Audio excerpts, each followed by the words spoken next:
Hello दोस्तों, स्वागत है आप सभी का आपके अपने इस YouTube channel RL study point में। दोस्तों, आज का ये वीडियो हिंदी कारक के भेद कारक का है, जिसमें मैं कारक के भेद के बारे में बताऊंगा। फ्रेंड्स, अगर आपको लगे कि 1% भी आपको इस वीडियो से लाभ हो रहा है तो आप चैनल को सब्सक्राइब ज़रूर करें हमारे लिए। कारक के भेद। हिंदी व्याकरण में कारक के 8 भेद होते हैं या इसके 8 प्रकार होते हैं। कौन कौन से होते हैं फ्रेंड्स? पहला होता है कर्ता कारक, दूसरा होता है कर्म कारक, तीसरा होता है करण कारक, चौथा होता है संप्रदान कारक, पांचवा होता है अपादान कारक, छठवां होता है संबंध कारक, सातवां होता है अधिकरण कारक और आठवां होता है संबोधन। ठीक है। पहला जो कारक होता है कर्ता। कर्ता का जो चिन्ह होता है ने। परिभाषा अगर हम देखते हैं तो क्या होता है फ्रेंड्स? संज्ञा या सर्वनाम का वह रूप जो क्रिया के करने वाले का बोध कराता है, अर्थात क्रिया के करने वाले को कर्ता कारक कहते हैं। जैसे कर्ता कारक का विभक्ति चिन्ह ने है। सर्वनाम शब्दों के बाद ने का प्रयोग होता है, जैसे मैंने, तूने, उसने, हमने। ने विभक्ति चिन्ह का प्रयोग कर्ता कारक के साथ केवल भूतकालिक क्रिया होने पर होता है। जैसे सामान्य भूत मैंने खाना खाया, मैंने खाना खाया, इस प्रकार से ये है उदाहरण। ठीक है। आगे बढ़ते हम लोग।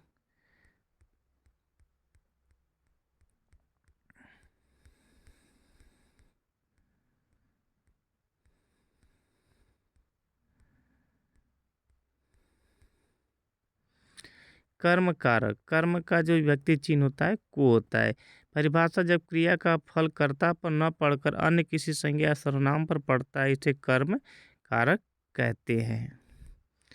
जैसे श्याम ने सोनू को पीटा। इस वाक्य में कर्ता श्याम की क्रिया पीटने का फल सोनू पर पड़ता था, उसे कर्म कारक कहेंगे। उदाहरण, गायत्री पत्र पढ़ रही है, सोनू पढ़ना जा रहा है, छात्र विद्यालय जा रहे हैं। ये सभी क्या है? कर्म कारक।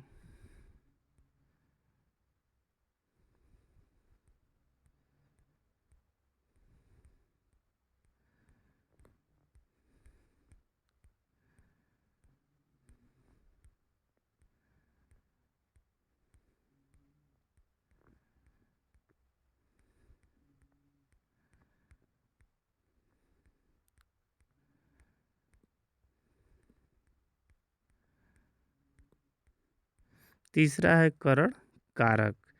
से या के द्वारा इसका अर्थ होता है क्रिया की सिद्धि में कर्ता की जो सबसे अधिक सहायता करता है उसे करण कारक कहते हैं। दूसरे शब्दों में जो क्रिया का साधन होता है उसे करण कारक कहते हैं। जैसे हम बस से पुड़िया गए, तुम कलम से पत्र लिखोगे, अनमोल साइकिल से बाजार जाता है, मेढक को पत्थर से मत मारो। इन सब में क्या है? करण कारक है। नेक्स्ट चौथा है फ्रेंड्स संप्रदान कारक। को, के लिए, के निमित्त, के हेतु, के वास्ते। संप्रदान का अर्थ है देना। कर्ता जिसके लिए काम करता है या जिसे कुछ देता है उसे संप्रदान कारक कहते हैं। जैसे गरीबों के निमित्त धन इकट्ठा करो, बालक दूध के लिए रोता है। पांचवा है अपादान कारक। से या अलग होने के अर्थ में। संज्ञा या सर्वनाम के जिस रूप से अलग होने, तुलना करने, अतिरिक्त निकलने, डरने, लज्जित होने, दूरी होने आदि के प्रभाव प्रकट हो, उसे अपादान कारक कहते हैं। अपादान का अर्थ होता है से या अलग होना। जैसे गिरना, भागना, टूटना, खाना आदि। पेड़ से फल गिरता है, लोटा छत से गिरा, झरना पर्वत से गिरा आदि। नेक्स्ट अगला है फ्रेंड्स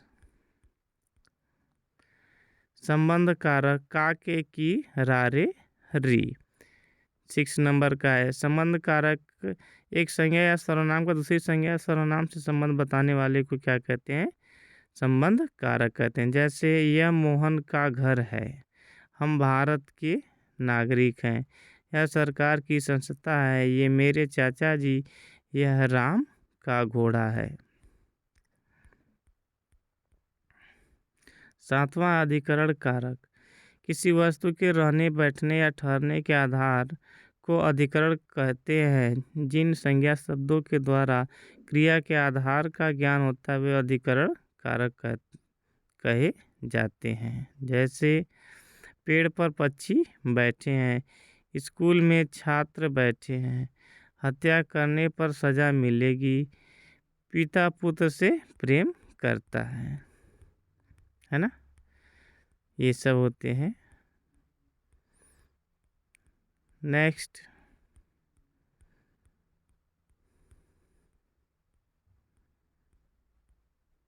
8वां है संबंध कारक। हे, हो, अरे, अजी। किसी को संबोधित करने के लिए संबोधन कारक का प्रयोग किया जाता है। संज्ञा के जिस रूप से किसी को पुकारना या सचेत करने का भाव प्रतीत हो उसे संबंध कारक कहते हैं। जैसे हे ईश्वर मुझे कष्टों से बचाइए, हे भगवान यह कैसी लीला है, हे मोहन तुम गाँव जाओ, ओ पथिक तुम कहाँ जाते हो, अरे बालक तुम क्या करते हो, अरे भाई तुम अब तक कहाँ थे, अरे लड़के यहाँ आओ, बच्चों पढ़ाई करो। इन सभी में क्या है? ये आपका क्या है? संबोधन कारक है। ठीक है, इस प्रकार से आपका कारक का चैप्टर कंप्लीट हुआ। Thank you.